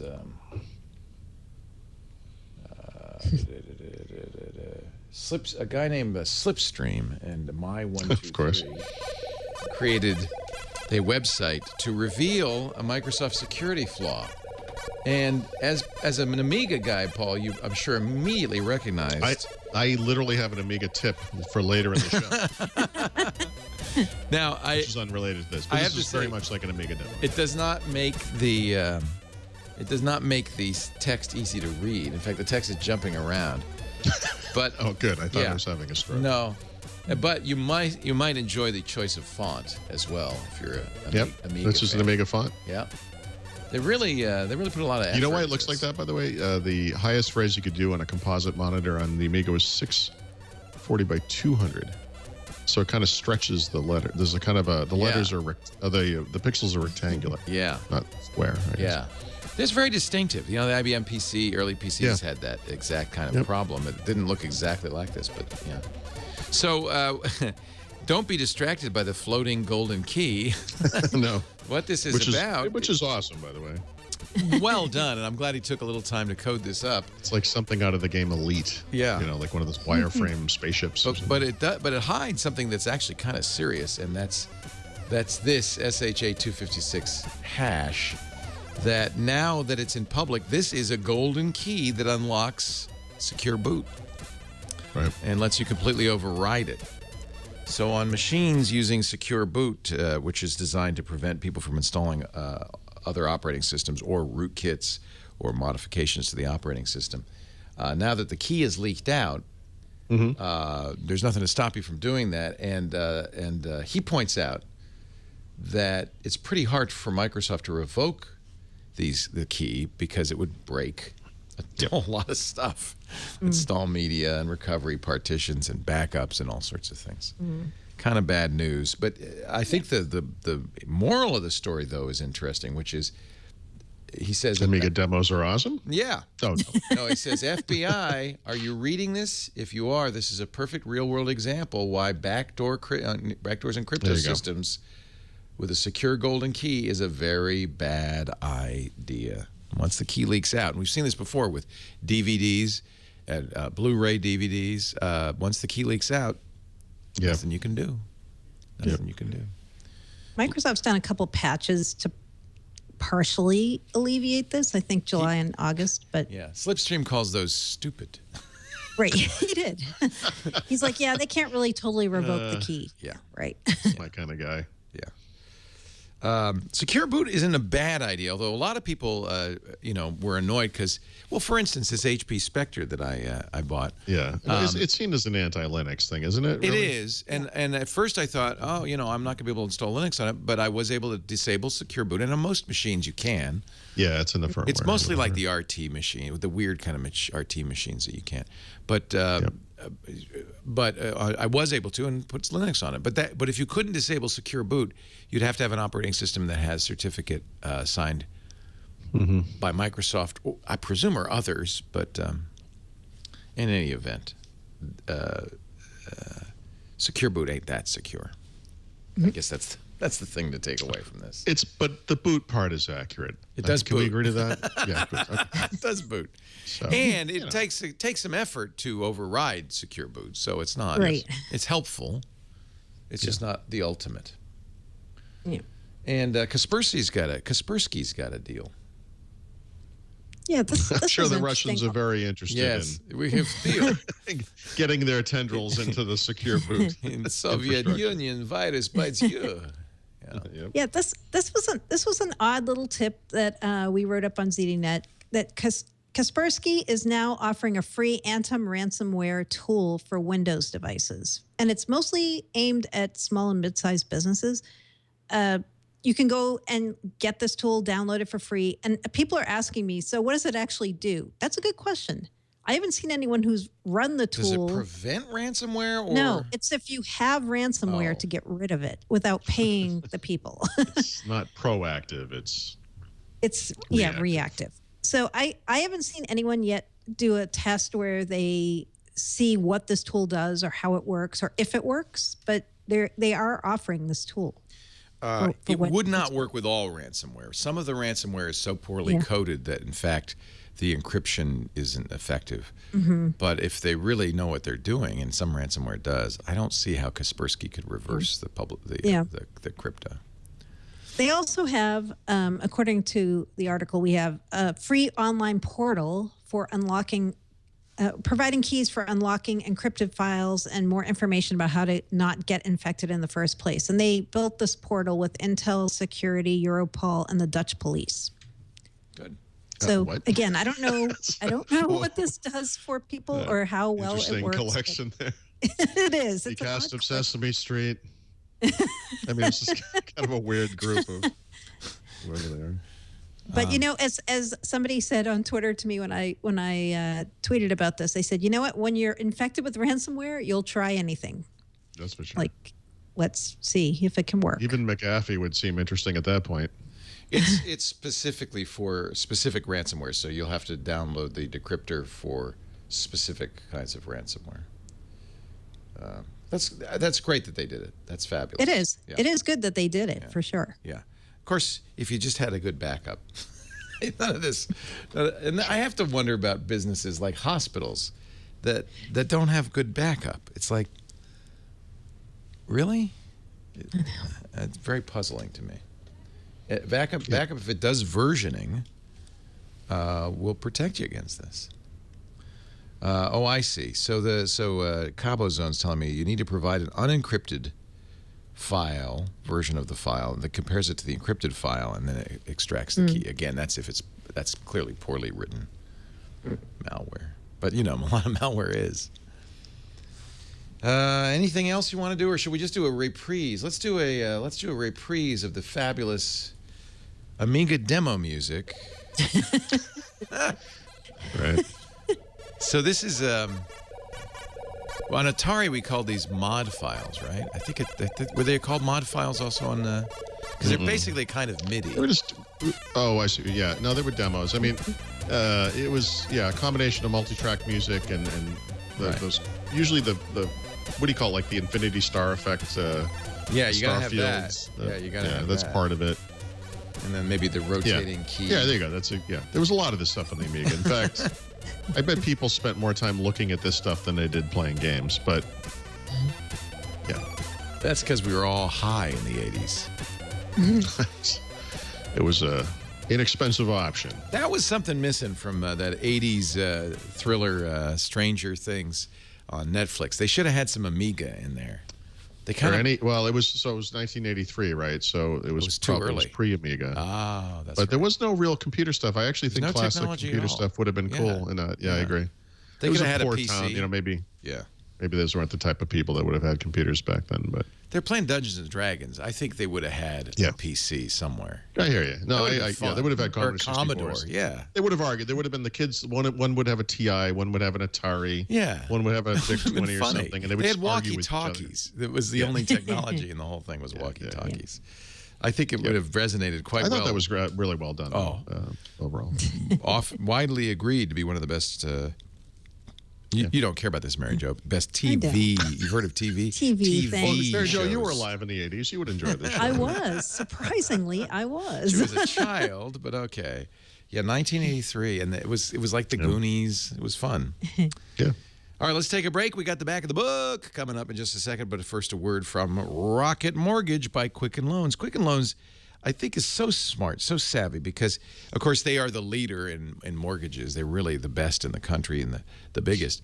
But they realize that there's a segment of the population, us, we people, who are really comfortable with the internet, do not like to go through papers, do paperwork, fax things, and bring out our quill pens. We want to go, we want to do something in the 21st century. So they created Rocket Mortgage for us. It is awesome. It brings the mortgage process into the 21st century with completely online. It's very fast. No more stacks of old files, no more paperwork. You can share bank statements and pay stubs with a touch of a button. You can get approved in minutes. Custom mortgage solution because it's computers, right? Designed, tailored to your unique financial situation. And you can do this all on your phone or tablet. You don't even have to get up from your couch. It's fast, it's efficient, it's easy, it was made for us, the digital people. So if you're looking to refi, or you're looking to buy a home, or looking to get a mortgage approval so you can buy a home, check out Rocket Mortgage today. QuickenLoans.com/Windows. QuickenLoans, plural.com/Windows. Equal housing lender, licensed in all 50 states. NMLSconsumeraccess.org, number 3030. We thank Rocket Mortgage by Quicken Loans for their support. Just go to QuickenLoans.com/Windows. You will be very impressed. Paul Thurrott, Mary Jo Foley. Time for the back of the book, as they say. You want to kick it off, Paul? Absolutely. All right, let's do it. So I was talking, Mary Jo and I had gotten an email from somebody about Windows 10 devices, and I sort of revisited this topic today. I wrote this guy a very long email. It got bounced back. It's kind of irritating. But it's interesting to me that this has changed since Windows 10 first came out. And so on the Microsoft account website, which is account.microsoft.com/devices, you can manage the devices, with the Windows 10 devices primarily, that are associated with your Microsoft account. And when Windows 10 first launched, there were three types of devices. There were apps and game devices. There were music devices, meaning the devices that you can use with a Groove Music Pass, and then movies and TV devices, which are the devices to which you can download movies and TV shows you purchased from the Windows Store. Today, there are actually four categories, and the other category is just your devices. And so anytime you sign in with your Microsoft account on a PC or a tablet, a phone, an Xbox One, presumably a HoloLens. I don't have one to see if that's the case, but I assume that would be one as well. That thing will show up in your devices list. And you can have as many of those as you want. There's no actual limit to that. But you can go and you can manage them. I mean, if it's a Microsoft device, you can actually trigger a support incident from this page. You can find accessories and apps. You can find the phone if it's a phone, or Surface devices. You can find those devices as well. And so that's all kind of interesting. And so there's all that kind of stuff in there, and that's neat. But the other lists, which again are for apps and games, music and movies and TV, all have limits. And they have limits to the number of devices that can be associated with your account. Some of them are soft limits, some of them are hard limits, and then they have limits on the number of devices you can remove, in some cases every month. So, for example, when I look at your devices list, it's every device I've ever associated with my list, except that today I actually spent some time monotonously, one by one removing them. It's a really time-intensive process. You can only do one at a time. You have to make sure it's okay. If there's a recovery key associated with it, you have to say, yes, I have the recovery key. I can get this thing back if I have to. It takes a long time. But if you look at the apps and games devices list, this is also a long list in my case, shorter than the main list. But these are the devices on which you've actually installed an app or a game associated with your Microsoft account through the store. And this is one of the first ones where there's a limit. And so you can actually install apps or games on up to 10 devices, Microsoft says. The truth is, I think I had 44 or 45 devices attached to my account when it started, and I've never had a problem with apps or games on any device. And so I think of this as a soft limit, because they're clearly doing nothing to prevent you from having all these devices. I think the point of the device limit is that with Windows 10 being on multiple device types, it's conceivable that one person could have several devices. You could have a PC and a laptop. You could have a phone. You might have a HoloLens. You have an Xbox One, and at some point, they want to ensure that you don't buy a copy of a game through the Windows Store and then share it with all of your friends through an account. Like they're trying to limit the number of times that purchases can go out to devices. This list, you can remove devices as many times as you want all day long. In fact, like I said, I spent a good chunk of the day doing just that. And so right now, looking at it, I only have about half a dozen devices associated with this list because I removed all the other ones. And then the other two, these are the ones with the hard limits kind of come in. So the music devices list, for those people with a Groove Music Pass, you can only have 4 devices associated with the Music Pass. You can only remove one device every 30 days. It is a hard limit. If you remove a device and you want to remove another one, you literally have to wait 30 days. If you have 4 devices associated with the account, you try to add another one, it's not going to work. You have to actually manage it. And so I only have 2 devices, so that's no problem.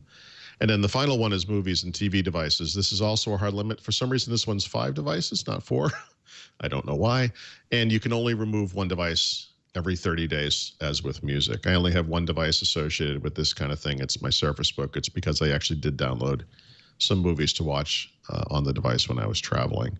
But I really recommend that anyone who has, is using Windows 10 on devices, whatever those devices may be, if it's Xbox One, a PC or tablet, a phone, presumably a HoloLens, you really should go and look at these lists, and you should start culling devices that are out of date or maybe you sold or gave away, and you should kind of keep track of this, because I wouldn't be surprised to discover that the apps and games devices list in particular becomes a hard limit at some point, because eventually there will be abuse of this stuff, because with all these devices proliferating out in the world, I could picture them, Microsoft, turning this into a hard limit. Which leads me to an important, what I call a meta tip about naming devices. When you sign into a Windows 10 PC or tablet, phone for the first time, do not sign in with your Microsoft account ever.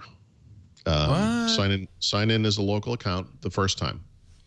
Get to the desktop and then rename the computer or the phone. Because if you don't, it doesn't matter if you rename it later. It will always have some garbage name. No. In the case of a PC, it will be desktop dash and then some combination of letters and numbers that in no way identifies that computer to you. This raises its head in two places. One is in this devices list, where at least under the name of the device, you can actually see what kind of device is, so it's not totally horrible. But the other place this comes up is in OneDrive. And if you go to onedrive.com on the web, on the left rail, you'll see, the major places in OneDrive, but then there's also a list of PCs. And the PC list uses those names of PC. So in my case, all of the names are names that mean sense to me. Like NUC is one of them, Spectre X2 is one of them. They're actual PC names.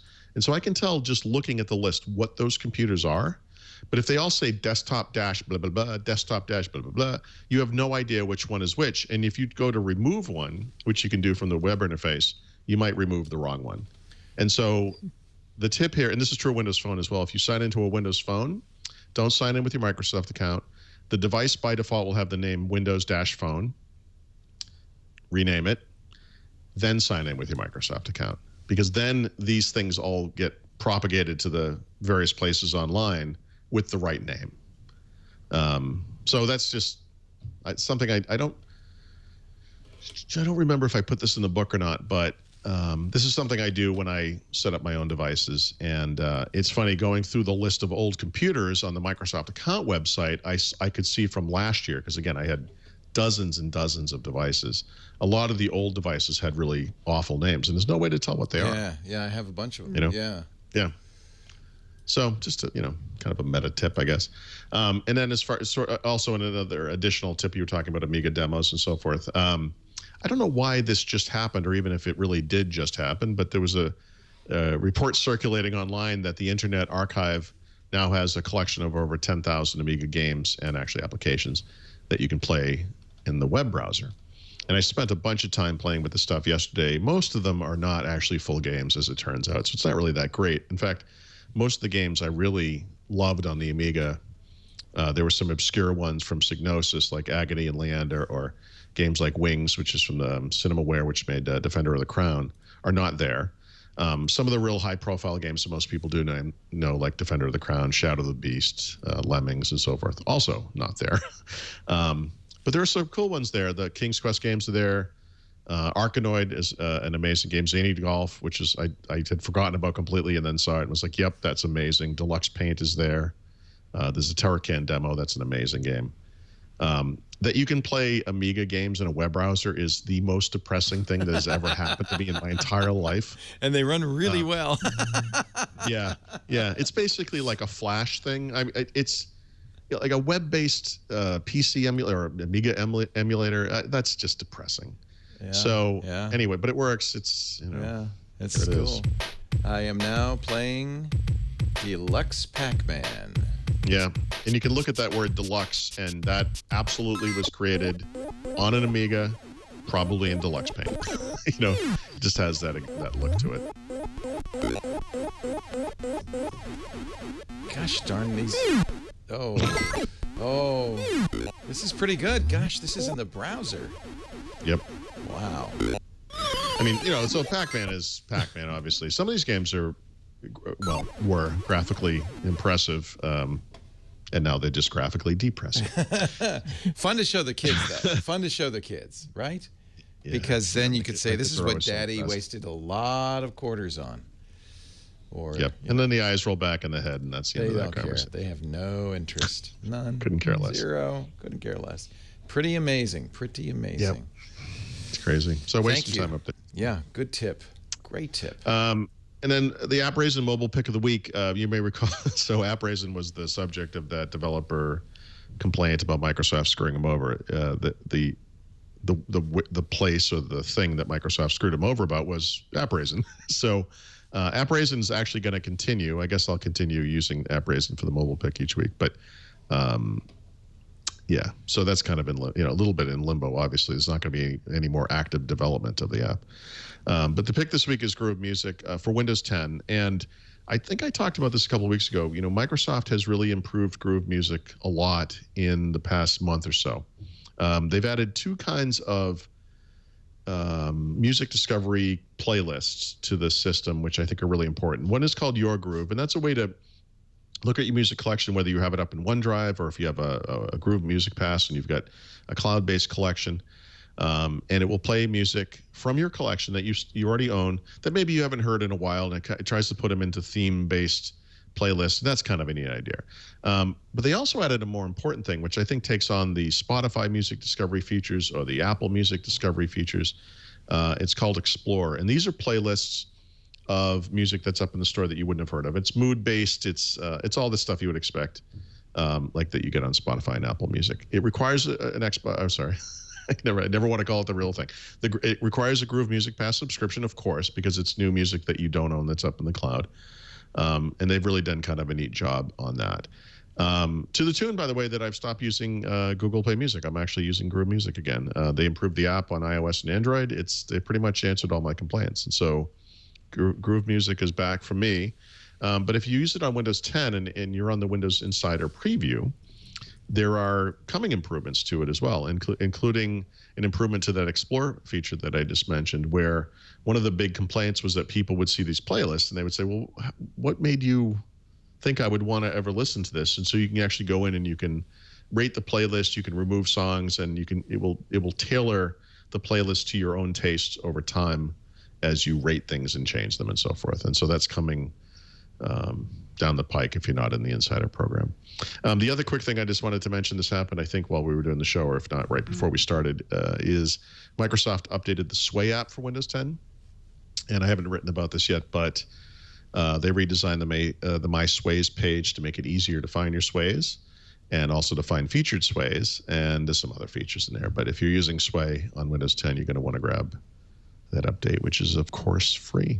Yay. Yep. Mary Jo Foley, time for your enterprise pick of the week. Yes, my enterprise pick of the week is the Common Data Model Database, CDM, DB. for all you friends and foes of all things Dynamics. So what this is an entity database.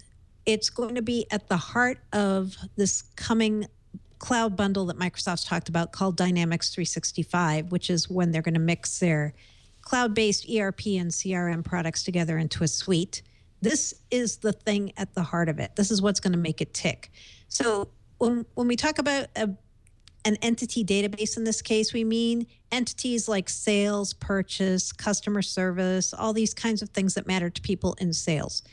This same CDM database also is at the heart of Power Apps, which is Microsoft's service for building custom business applications, and Flow, which is Microsoft's if this then that kind of an event automation service.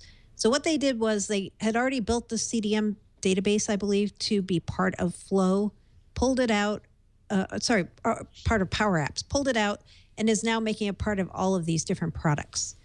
Until this week, you couldn't, if you were a developer, you couldn't really do anything with CDM because it was only in private preview. But as of this week, it's in public preview for anyone who wants to test it. So again, if you're somebody who cares about Dynamics, if you're someone who wants to use business entity database around Flow or Power Apps, you want to go grab this public preview and see what Microsoft's doing here. That is the enterprise pick. And your codename pick of the week? Codename pick is kind of going back to the past, but I made this the pick today because we talked about Continuum earlier. So a lot of people have forgotten this, but the codename that we knew as of last fall as being the codename for Continuum was Wizard Tin Man. Microsoft was using some Wizard of Oz codenames at that point. But the interesting part, and the reason I made it the pick this week, is our friend, the Walking Cat, who we really want to get on Windows Weekly. We keep bugging him, but we haven't got him to say yes yet. He found this Microsoft research presentation that talks about the history of the codenames for Continuum. And before Continuum was codenamed Wizard Tin Man, it was actually codenamed Modern Glass, according to this presentation. And the reason for that is Continuum's roots were back in Smart Glass, if you remember that application that Microsoft first used with Xbox. The idea was you can have a complementary smaller screen or a second screen that will have information that you can use while you're using another screen. So that's kind of where Continuum got its original start. And it makes a lot of sense if you think how Continuum is evolving and what you can do with it now. Like we were talking about the Brian Roper demonstrations and casting from a phone to a PC. So all harkens back to Wizard Tin Man, the code name of the week. Very nice. I'm sorry, I'm distracted. I'm playing The Simpsons, Bart versus the World on Amiga. Sure. This shows you how old The Simpsons are. Yeah. Right? Yeah, people forget. Yeah, it's from the 1980s. Cheese. It started on, what was the Tracy Ullman show, right? Wasn't that? That's right. Yeah. I think so. Yeah. Like a short thing. It did. That's right. That's absolutely right. I'm ready for some beer. You feel good? You want some beer? Yeah. Should we have some beer? Yes, we Please, can. dear God, yes. Please. What do you recommend? So this week was International Cat Day on Do you have a cat? August 8th. I used to have a cat. He stayed in Seattle when I moved because New York is no place for a cat. No place for a cat. Yeah. No. But there is a brewery in Baltimore, of all places, called Full Tilt Brewing, and they make an IPA called Hop the Cat IPA. Like, zoom in on that image there. It's this cat with hops coming out of his eyes. He's kind of scary. Oh my God, it's very scary. Laser hop cat. It's like an Laser Amiga hop demo. cat. Hops the cat. Wow. And so Hops was the name of this brewer's cat. Aww. And so he named this hoppy IPA, Hop the Cat IPA. It's from Full Tilt Brewing in Baltimore. And if you like IPAs, it's a very nicely hopped one. And I chose it because of International Cat Day. I thought it was fun to have a cat connected to a beer. And you know what's funny? A lot of breweries have brewery cats. I don't know if you guys know this. If you go to breweries, there are always cats I'm not around. Gonna drink beer where there's a cat around. I'm sorry. No, you will want to because they keep the mice away from the grain. Okay, which is worse? Yeah. Okay. Good. Yeah, I know. Yeah, you're 6 right. of one, half a dozen Yeah. of another. Wow. Okay. Yeah, so that's my pick. Full Tilt Cat? Brew. Yep. Hops Hop the cat. Hops the cat. I like Hops it. the cat, named Yeah. after the Full Tilt Brewery mascot, the late Yes. Hops. It's a good name for a I cat. tried to get the Cardinals to rename their mascot to Flip the Bird, but they were not interested. They said no. Yeah. Haven't I you tried. heard? Bird's the word. Yeah. Paul Thurrott, Mary Jo Foley. It's once again an award-winning gold medal edition of Windows Weekly. That's now you have a record 478 gold medals. Well done. It's the cupping, Leo. It's all in the cups. At our age, you get a cup. Ladies and gentlemen, Paul Thurrott is at Thurrott.com, THURROTT.com. He's also an author of many great books. You'll find many of them at leanpub.com, including his new field guides for Windows 10, HoloLens, Surface Pal Pro, and Bash for Windows 10. Bash Common for data Windows 10, model. Common data model, database. Hadoop. Nope. Basics. No, none of that's there. Just Windows 10. You'll also find Mary Jo Foley talking about many of the same subjects at allaboutmicrosoft.com, her ZDNet blog. And you'll find the two of them here every Wednesday, 11 a.m. Pacific, 2 p.m. Eastern, 1800 UTC. If you'd like to watch live, please do. You can join us in the chat room at irc.twit.tv. You can also watch after the fact, on-demand audio and video available at twit.tv/WW. All our shows are available in audio and video after the fact. Video on demand, audio on demand, or wherever you get your podcasts on every platform, including, yes, Windows Phone. There's a lovely Twit app there. Thanks to Dmitry Lialin. Thanks to you for being here. We'll see you next time. This, by the way, next week, the last episode in the Brick House studio. Oh, that's right. Oh, wow. Yeah. Sad. How's that going? Fascinating. Okay. Oh, okay. Uh-oh. I see. You know, when you get to the end of a project, just a couple of weeks before the move, that's when the bugs show up. Yep. Yeah. We have to. I think somebody said we're going to need a bigger transformer. They actually said that. Yes. So that's good. Nice. I don't know what that involves, but it doesn't sound good. Yeah. All sorts of little details. Not a big thing. Is it for the little train? The little train, the transformer. Like, you know, no, it's yeah. for the whole building. They didn't put enough power in the building. I could see where you might need I electricity. need a little bit of just a little bit of electricity. So we're going to have to do that. It's just, I could give you a long list, but no one cares. No one cares. It's just, I got a pain all up and down the side of my back there. How do you guys So are you move all gonna- that stuff to the Big other trucks. Trucks. Right. And guys with biceps and belts. Yeah. Because Just like So are regular you going to moving. recreate It's this regular room moving. again? pretty much this room, you will not, I don't think you will. Like the Cottage 3.0? Yeah, you're not going to detect a difference here. Everything you see is Yeah. coming along for the ride. Right. And so my office is pretty much the same. And then we took, there's a whole, the rest of the studio there. And we basically have a space the same size if you drew a wall here. And so it's basically the same size. So we're somewhat duplicating it. At this end will be TWIT. At that end will be the new screensavers. Here will be TNT. There will be the living room set. So we still have 4 sets on there. We're adding a green screen set, which will be nice. Yep. And, of course, plenty of room for audience. So if you want to come watch live, you can. What about, there's another group that's in there with you, isn't there? Alex Lindsay? or something? Well, one of the reasons we're moving is because he moved out months ago, Oh, he did. Okay. leaving us with another 33% rent increase. Thanks, buddy. Yeah, they absconded in the night. They absconded in the night, and so that's why this place is they rented more than a third of it, sublet it from us, and we have way too much space. So the new space is, the studio sizes are the same, but the rest of it's a little bit smaller. It's about half the rent, thank God. Yeah. wow. Oh, that's great. Yeah. So Aren't you closer to a brewery as well? we are next to Lagunitas. See? Have you ever heard of them? I have. There's 2 breweries within 2 blocks. This is Handy. going to be a brewery too. They say I'll believe it when I see it. Right. I'm skeptical. It's a group from San Diego. They say they're going to put a brewery in here, but there's so many breweries in Petaluma. Yeah. And the permitting process is non-trivial, so we'll see what happens. This space was vacant for years before we moved in, 2 or 3 years.